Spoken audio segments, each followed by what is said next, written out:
Guys, आप लोग का अपना यूट्यूब चैनल सुपर स्ट्रेटजी के जोन में स्वागत है। और आज हम लोग इस वीडियो में चैप्टर 1 लोकतंत्र का क्रमिक विकास क्लास 9 बिहार बोर्ड का पढ़ेंगे। ठीक है, इसमें आज आपको पढ़ना है संयुक्त राष्ट्र संघ। ठीक है, क्या संयुक्त राष्ट्र संघ आपका टॉपिक है और पेज नंबर हो गया आपका 16।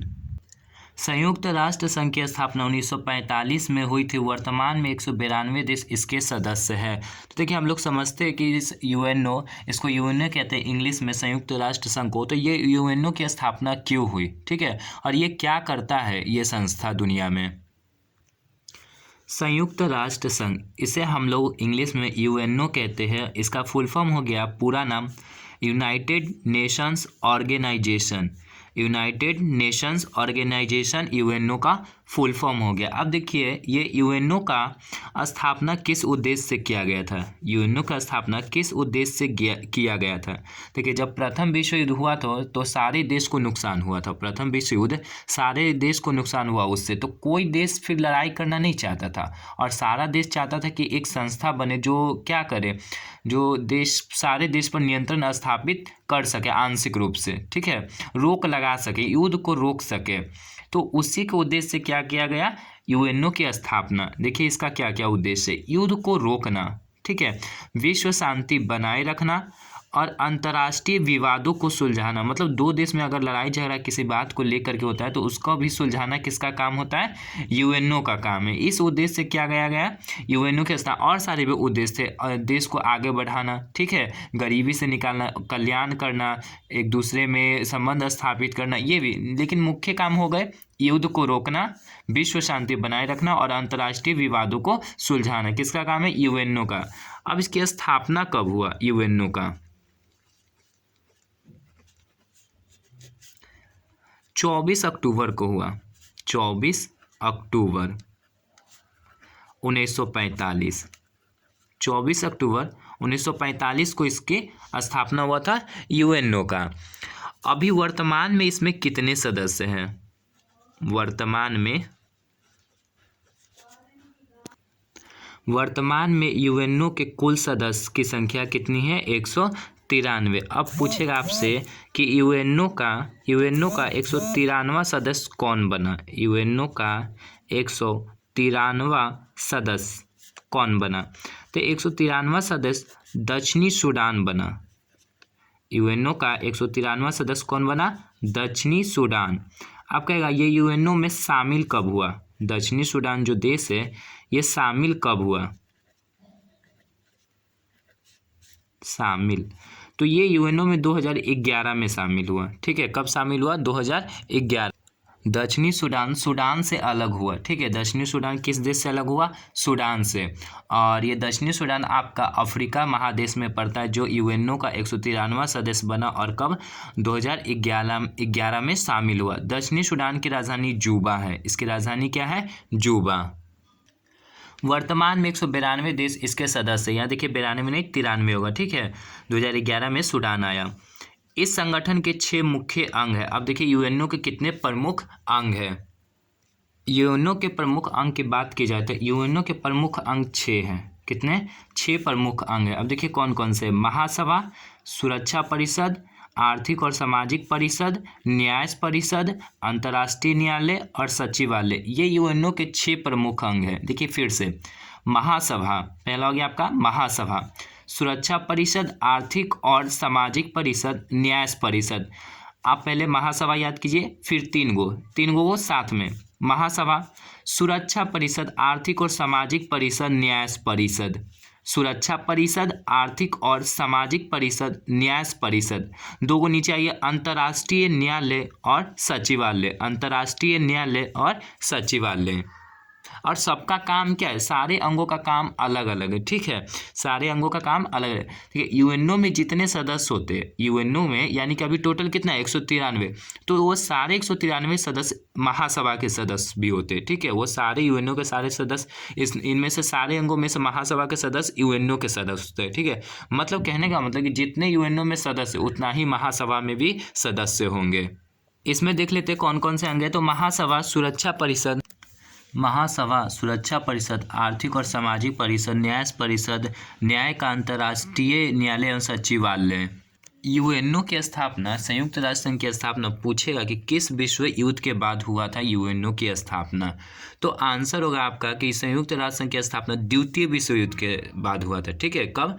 द्वितीय विश्व युद्ध के बाद संयुक्त राष्ट्र संघ की स्थापना हुआ था। और द्वितीय विश्व युद्ध 1914 से 1918 में हुआ था। वो तो प्रथम था। दूसरा वाला 1939 1945 तक चला था, सेकेंड वर्ल्ड वार। यूएनओ की स्थापना के समय अमेरिका के राष्ट्रपति कौन थे? तो इस समय अमेरिका के राष्ट्रपति फ्रैंकलिन डी रूजवेल्ट थे, अमेरिका के राष्ट्रपति रूजवेल्ट।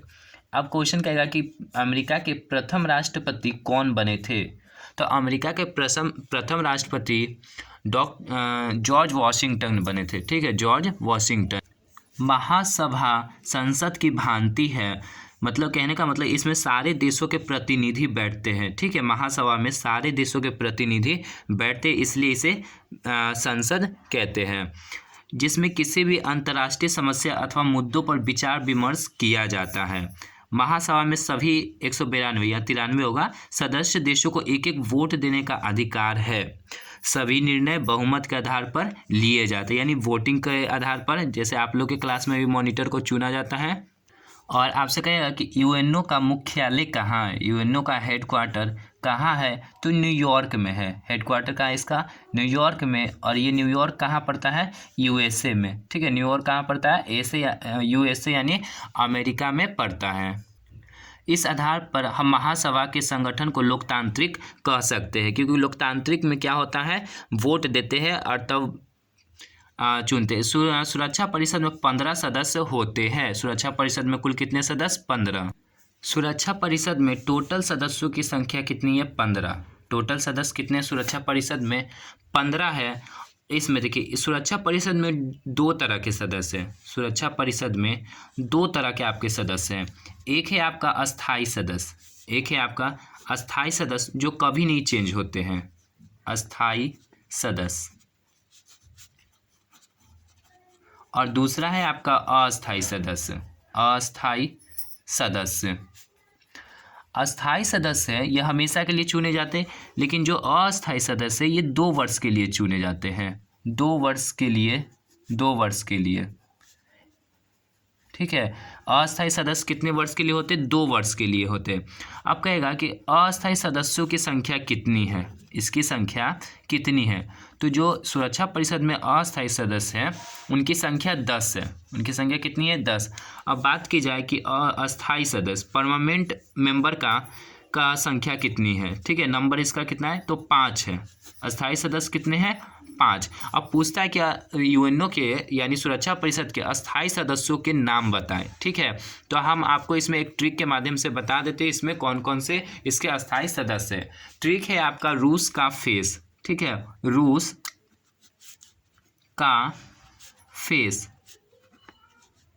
इस ट्रिक को याद रखिएगा। इस ट्रिक के माध्यम से आप यूएन सुरक्षा परिषद के 5 अस्थाई सदस्यों को नाम याद रख सकते हैं। ये हो गया आपका रूस पहला, एफ से हो जाएगा आपका फ्रांस, ए से हो गया आपका अमेरिका, सी से हो गया आपका चीन या चाइना,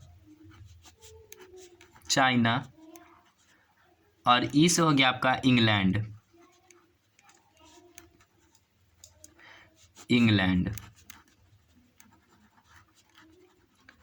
ये यूएनओ के यानी सुरक्षा परिषद के अस्थाई सदस्य हैं। कौन कौन है? रूस, फ्रांस, अमेरिका, चीन, इंग्लैंड। रूस, फ्रांस, अमेरिका, चीन, इंग्लैंड। रूस, फ्रांस, अमेरिका, चीन, इंग्लैंड। ये यूएनओ के 5 अस्थाई सदस्य और यही यूएनओ के मेन सदस्य। अब देखिए, इन 5 मेंबर को एक विशेष पावर प्राप्त है। ठीक है, एक विशेष पावर प्राप्त है जिसे हम लोग कहते हैं वीटो पावर। अस्थाई सदस्यों को विशेष प्रकार का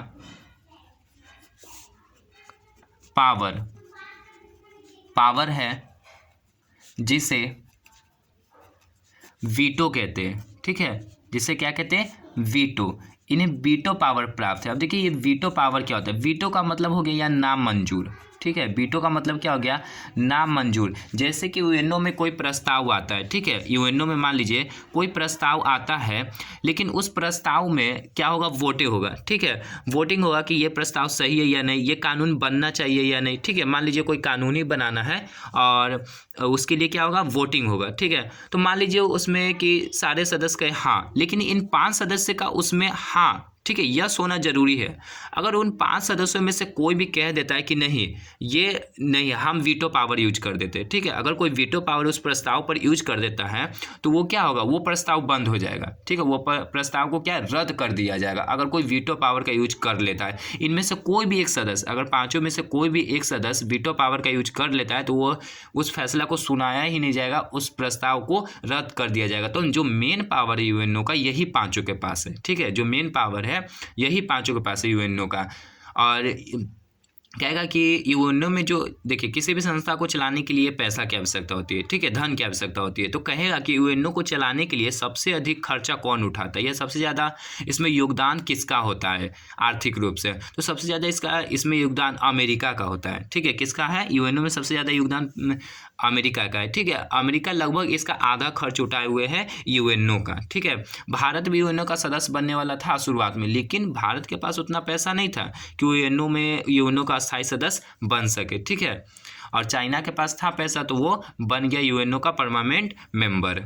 कहेगा कि सबसे अधिक बार वीटो पावर का प्रयोग कौन किया, ठीक है, तो वो रूस किया, ठीक है। सबसे अधिक बार वीटो पावर का प्रयोग कौन किया, रूस, जिसे हम लोग रसिया भी कहते हैं, यही सबसे अधिक बार वीटो पावर का यूज किया है।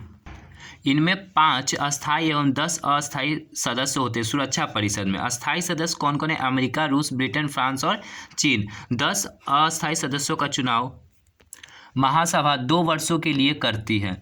सभी अस्थायी सदस्यों को वीटो अधिकार मिला है। अगर कोई भी अस्थायी सदस्य देश इस अधिकार का प्रयोग करता है तो सुरक्षा परिषद उसकी मर्जी के खिलाफ फैसला नहीं कर सकती अगर कोई वीटो पावर का यूज कर देता है तो। और सबसे अधिक बार वीटो पावर का यूज कौन किया, रूस किया।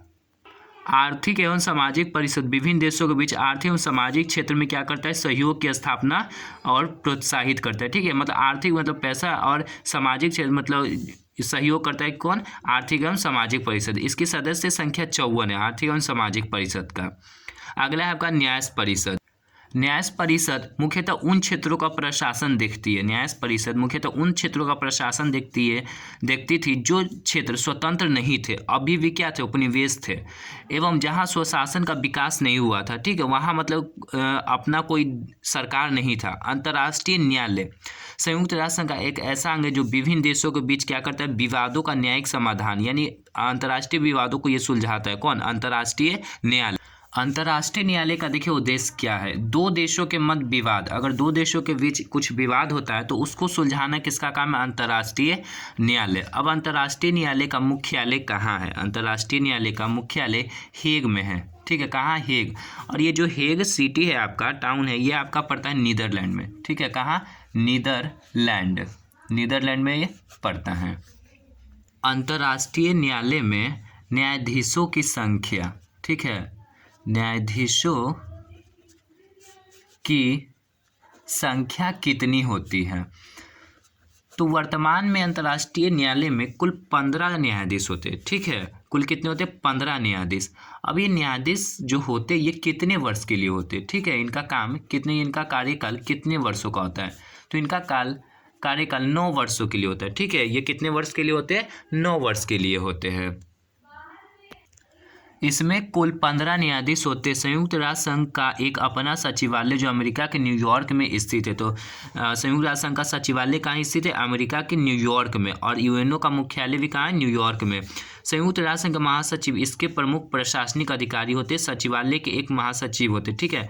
संयुक्त राष्ट्र संघ जैसे संगठन विभिन्न देशों और लोगों पर उस तरह का नियंत्रण नहीं रख सकते जैसा कि किसी देश की सरकार रख सकती है। ये संगठन ऐसे नियम बनाते हैं, ये देशों के लिए नियम भी बनाते हैं विश्व स्तर पर। ये संगठन ऐसे नियम बनाते हैं जो विभिन्न सरकारों के कामकाज की सीमा तय करते हैं और उनके लिए दिशा निर्देश देते हैं। अंतर्राष्ट्रीय संगठनों द्वारा निर्मित एवं विकसित विभिन्न कायदे कानूनों की प्रकृति का विश्लेषण करने के बाद निम्नलिखित बातें स्पष्ट होती है किसी एक देश की सीमा में आने वाले समुद्री क्षेत्र के कार्य व्यापार को संचालित करने वाले कायदे कानून बनाते कौन? यूएनओ। सभी देशों को प्रभावित करने वाले पर्यावरण में गिरावट रोकने संबंधी नियम कानून। शस्त्रों को नियंत्रित करने हेतु बनाए गए नियम। इन नियमों एवं कानूनों को अंतर्राष्ट्रीय स्तर पर लागू करने में बहुत मुश्किलें आती है। विभिन्न देशों की आपसी प्रतिद्वंद्विता इन्हें लागू करने में रुकावट पैदा करती है। प्रतिद्वंद्विता का मतलब आगे बढ़ने या दुश्मनी जैसा स्वभाव। आज के वैश्वीकरण के युग में पिछले कुछ वर्षों में विभिन्न देशों के लोग एक दूसरे के ज़्यादा संपर्क में आए हैं। वैश्विक संगठनों में लोकतंत्र की मांग भी पहले की तुलना में अधिक बढ़ी है एवं इसके लिए संघर्ष भी चल रही है। ये आपका चैप्टर यहाँ समाप्त हुआ। चलिए इस चैप्टर के वस्तुनिष्ठ प्रश्न ऑब्जेक्टिव क्वेश्चन को भी देखते हैं। आपका पहला क्वेश्चन है कि लोकतंत्र के बारे में इनमें से कौन सा कथन सही नहीं है? तो इसका आंसर हो जाएगा आपका ग। लोकतांत्रिक देशों में लोगों को विरोध करने की आज़ादी नहीं होती, ये गलत है। ठीक है, लोकतंत्र में लोगों को विरोध करने की आज़ादी होती है। दूसरा आपका क्वेश्चन है कि इनमें से किससे लोकतंत्र के विस्तार में मदद मिलती है?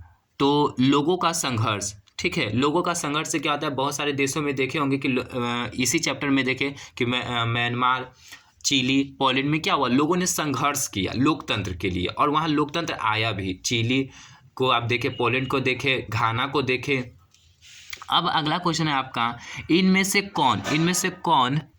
से कौन सा कथन सही है? तो इनमें से देखिए ग नंबर कथन है जो वो सही है। फ्रांस में 1789 ईस्वी की क्रांति ने लोकतांत्रिक शासन की नींव डाली। ठीक है, ये फ्रांस की क्रांति में क्या हुआ? लोगों ने बहुत मिलकर संघर्ष किया राजा के खिलाफ और राजतंत्र को क्या किया? समाप्त किया। इससे कई देश प्रभावित हुए थे फ्रांस की क्रांति से। तो आपसे क्वेश्चन पूछेगा कि फ्रांस की क्रांति कब हुई? 1789 में। अगला क्वेश्चन कह रहा है कि निम्नलिखित वाक्यांशों में से किसी एक का चुनाव करके इस वाक्य को पूरा कीजिए। तो आधा वाक्य है, आधा और इसमें से ऐड करना है। अंतर्राष्ट्रीय संगठनों में लोकतंत्र की जरूरत है ताकि दुनिया के सभी देश के साथ समान व्यवहार हो। ये आंसर नंबर ख हो जाएगा, दुनिया के सभी देशों के साथ समान व्यवहार हो। अगला है आपका मैच करने यानी मिलाने के लिए स्तंभ अ एवं स्तंभ ब को सुमेलित कीजिए। तो लिच्छवी क्या थी? प्राचीन भारत में लोकतांत्रिक शासन वाला एक गणराज्य था लिच्छवी। नेपाल, राजा ने अपने अधिकार छोड़ने पर सहमति दी। नहीं, नेपाल का हो जाएगा आपका 4 नंबर, राजा ने अपने अधिकार छोड़ने पर सहमति दी। पाकिस्तान का हो जाएगा आपका सैनिक तानाशाही की समाप्ति। घाना का हो जाएगा आपका ब्रिटिश औपनिवेशिक शासन से आज़ादी। ये किसका उपनिवेश था? घाना, ब्रिटेन का। ठीक है, ब्रिटिश मतलब ब्रिटेन का उपनिवेश था। अब अगला क्वेश्चन नंबर 6, तो इसका आंसर आपको नेक्स्ट वीडियो में बताया जाएगा। ठीक है, जल्द ही।